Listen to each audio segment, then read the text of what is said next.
नमस्कार. शुक्रवारचा दिवस आला आणि मस्त आनंद सुरू झाला.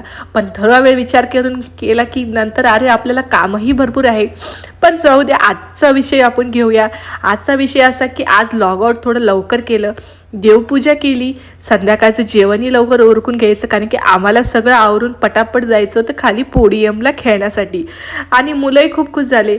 खरंच 15 दिवसानंतर मी चक्क पोडियमला खाली आले आणि खालचं वातावरण संध्याकाळचं बघून इतकं सुंदर मनाला वाटलं ना की काय सांगू.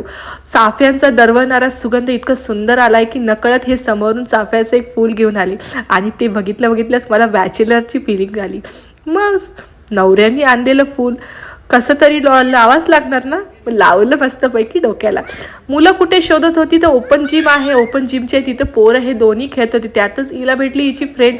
ती रमली तिच्या फ्रेंडसोबत. दाद्या होता बाबांसोबत. दोघंही ओपन जिमचा आनंद घेत होते. पण संध्याकाळचं वातावरण इतकं सुंदर होतं ना, दरवळणारा फुलांचा वास.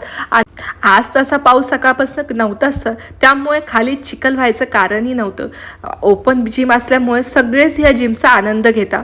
सगळीकडून ग्रासची कटिंग सगळ्या माळींनी एवढी सुंदर केली होती ना की संध्याकाळी वॉक करायला आणि सगळ्या लॅम्पच्या खालून जाताना आम्हाला वेगळाच आनंद झाला.